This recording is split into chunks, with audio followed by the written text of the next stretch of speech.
Hey YouTubers, Christopher Wanamaker here doing a new category YouTube video on vehicle hail prevention devices and other thoughts, things you could do to prevent your vehicle from getting hail damage.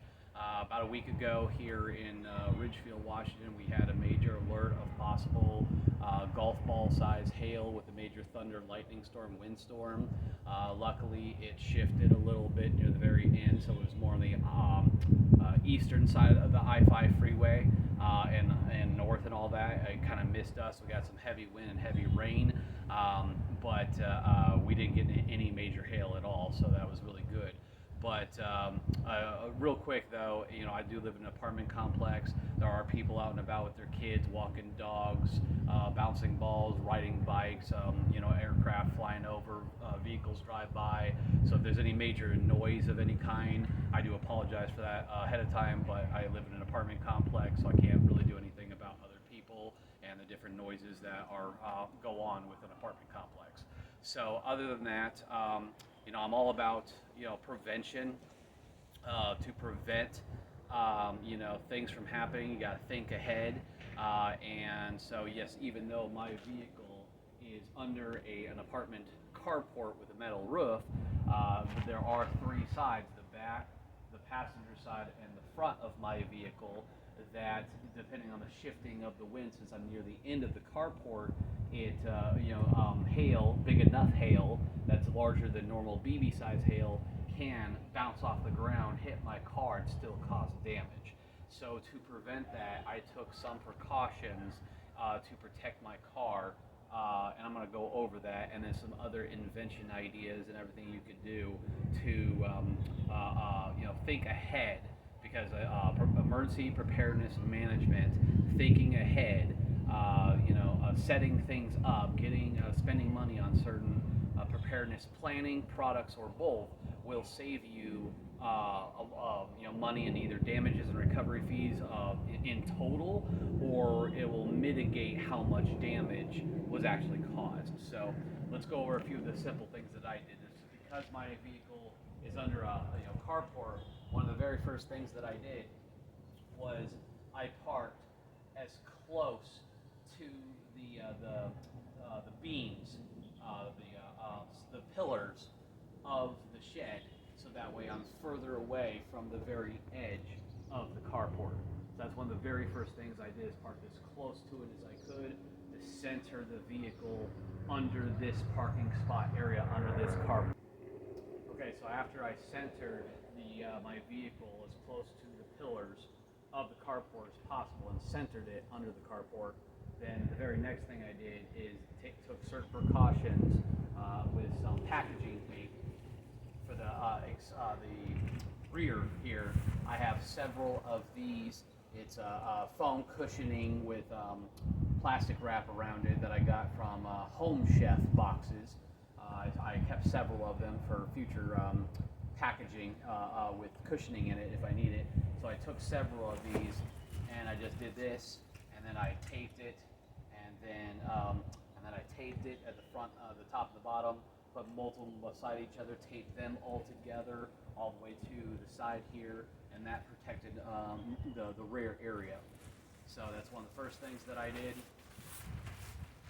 And then the next thing I did is I took a foam yoga mat that I had, unfolded it, and then put it down here. This black area, that could be beat up, so nothing to worry about there, but where the actual paint or vehicle wrapping is. So I put it all across here at the bottom, and a few extra foam pieces to put right here. And then, so I taped all that on, you know, on the side. I had a, you know, similar material life jacket that I taped right here. And then for the very front area, I have these as a Mach 1 foldable, you know, sheet hammock in a book bag kind of thing. And so I have two of these, and then I took them to the very front and protected the headlights. Put them right there, and then taped them right there. So I took certain measures. I've seen pictures of other people taking bubble wrap and saran wrap, wrapping around your car. I saw one person take multiple, like full size or queen size air mattresses, the cheap ones from Walmart, and then either use bungee cords, so put one top, windshield, hood, and then side, whether they saran wrapped it, taped it, bungee corded, a little bit of all, anything to protect it. So there's some simple, cheap ways to go about protecting your vehicle from hail damage. But then if you want to think more ahead, look into more like Shark Tank, 21st century, newer product technology. There are a variety of different hail prevention devices that one can get, and I am going to show you one of them that I got because I had a personal experience of mine in spring and summer of 2018 in Colorado Springs, Colorado, with some major freaking hailstorms. So let me turn the camera to show you this device. All right, what I'm about to show you is, here's a pamphlet for it. It's called Landmodo, and it's a vehicle deployable umbrella system. I have the key remote control version, and this item saved me and my vehicle from getting any damage to my vehicle from a major hailstorm in summer of 2018. I have the key remote version. A cheaper version is where it has a pull pin. So there's a suction cup device. One second. So it's a suction cup device down here, put in the center, lock it down. There's an anti-theft cord that you open up your driver's side door, put that in, and it's supposed to be uncuttable, but it probably, something sharp enough probably could cut it. And then there are all these, there's two straps with loops that loop around your side view mirrors, and then for each side there are straps with plastic hooks, two for the front, two for each side, and two for the back, so that when it's deployed it fully straps down really well to the top of your vehicle. So let me go ahead and open it up so you can see it.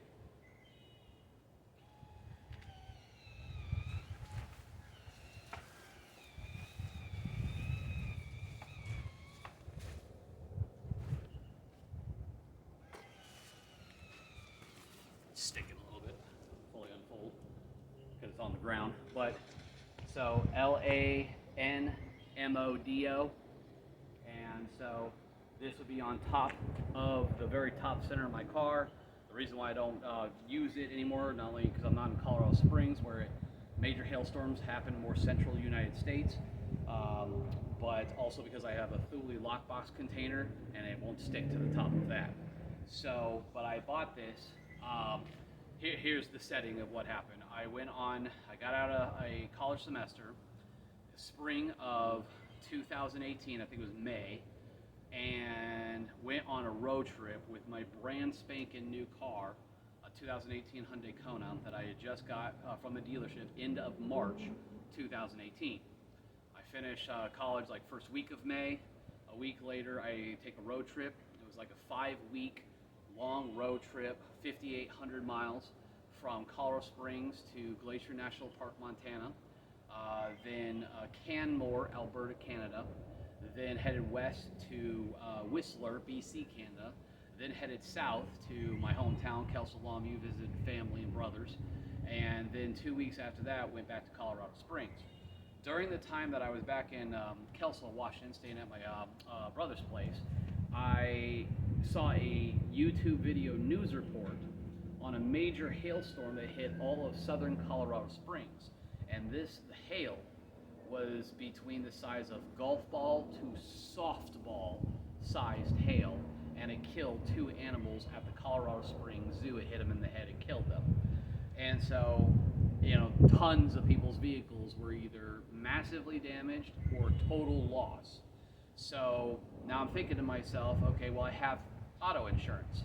Plus my vehicle's not even 100 days old yet. So I'm a Lyft driver as well, Lyft rideshare driver for the area. Part-time while I'm in college, full-time when I'm not in college. So want to protect my vehicle. It's my form of transportation, it's my business, it's everything. So yes, I have insurance, but yet I had, if I had a $500 deductible for insurance, but then I have to wait for my car to be in the shop to get fixed, and then tons of other people's are damaged, so I'm waiting massively for a long time to get my car back. Why not spend up to right around $500 getting a 21st century hail prevention device? So I did, and with the remote control version, I emailed the company, landmodo.com, told them year, make, model. They pulled the dimensions, what size would I need.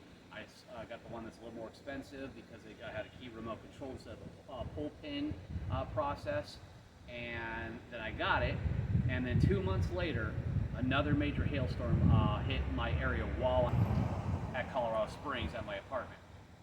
So I have this item.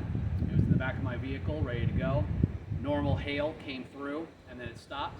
I went outside, I deployed it, and 20 minutes later we had golf ball to baseball size hail. This was on top of my vehicle. It extended past all four corners, and it took the beating, and it protected my car. Everybody else in my apartment complex, I was doing homework, but my door was open, so I hear people running out with flat cardboard boxes, blow up air mattresses, twin mattresses, jumping on top of the vehicle, and trying to do everything to mitigate the damage and protect their car from hail damage. Everybody else's car was either seriously injured or total loss. No damage to my car whatsoever. Someone even yelled, "Whose umbrella device is that? How much did it cost, and where did you get it from?" and all that. So what FEMA and Red Cross says about emergency preparedness definitely pays off. They say back in, I did a report in college on emergency preparedness management, and one of their major statistics was for every $1 you spend in emergency preparedness planning, products, or both, you will save yourself somewhere in the realm of $4 to $16 in damages and recovery fees, and that was back in August of 2015.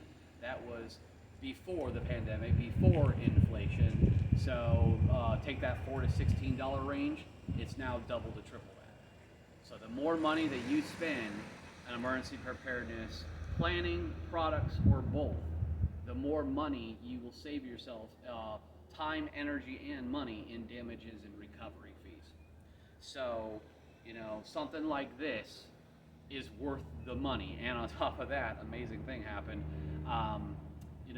because my vehicle did not get damaged at my other apartment complex, Colorado Springs, that we did not have a carport for it. It was just an open parking lot. I was one of 3 or 4 rideshare drivers that were still operational in the area. I spent $350. I had no damage to my car, didn't have to go in the shop, didn't have to pay a deductible, and then I got right back on the road and started driving, and I was getting fare after fare after fare after fare after fare. I couldn't keep up with the demand. So I actually made my $350 back in like 2 to 3 days. Well worth the money to get prepared. I say the same thing with vehicle preparedness, home preparedness, emergency bug out bag preparedness. And now there are other devices. So this one cost me a total of $350 from landmodo.com, LANMODO. It's a Landmodo car tent, and they even have extra accessories. We could get a single pole connected to the center, have walls that connect to it to make a tent out of it. They have different accessories and stuff too. But there are other vehicle protection devices out there. This was just one of them. And also they said that it can handle up to 30 mile per hour winds as well.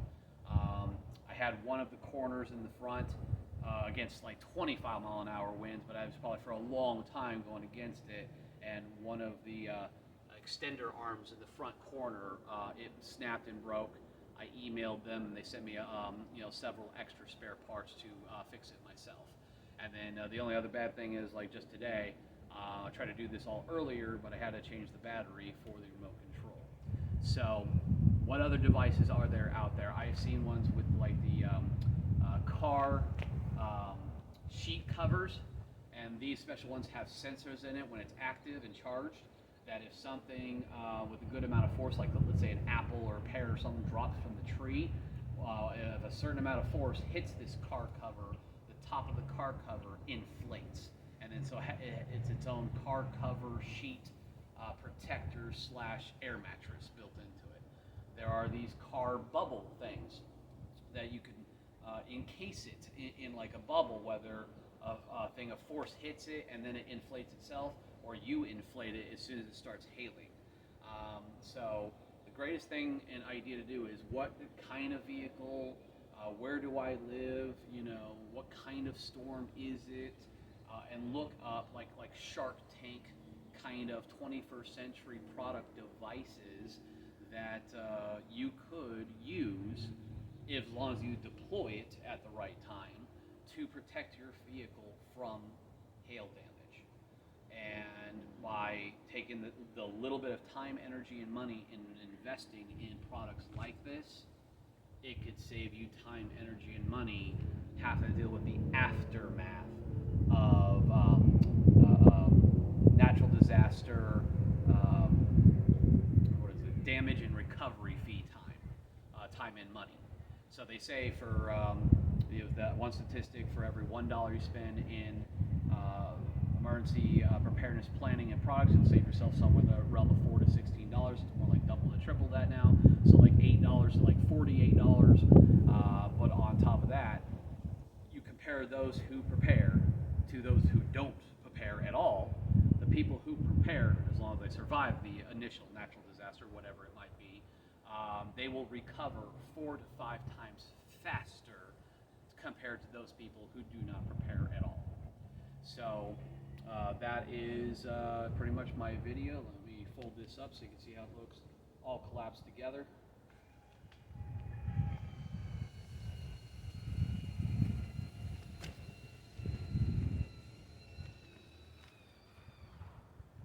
And then it goes in a black like book bag, zipper book bag similar to this, and goes on inside, and it has a power cord both for a wall outlet and for cigarette lighter for a car as well, and a few other little knickknacks and manuals and things like that. So that's all I have for this video. I hope you found it interesting, and it could help you get more prepared for any kind of natural disaster, especially possible hail damage in the future. Across the country right now, especially in Tornado Alley, nearly 300 tornadoes for the first quarter of 2025. Major hailstorms that really cause a lot of damage to homes and vehicles. And so, look up, do some Google research or Shark Tank research, or dudeIwantThat.com also has a lot of those kind of Shark Tank newer products that are coming out, and look into 21st century vehicle or home protection devices. Oh, another one I know of that I've seen is kind of like it's a different kind of carports, whether it be made of plastic or like a nylon car tents, like a military big open bay tent kind of thing that they put aircraft in to work on. And so it's like an accordion, and opens up. And so you open up halfway, keep the front entrance open, and then put your car into it, and then close it and lock it down. So there's another form of protection. That's all I have. Thanks. Have a good day. Bye.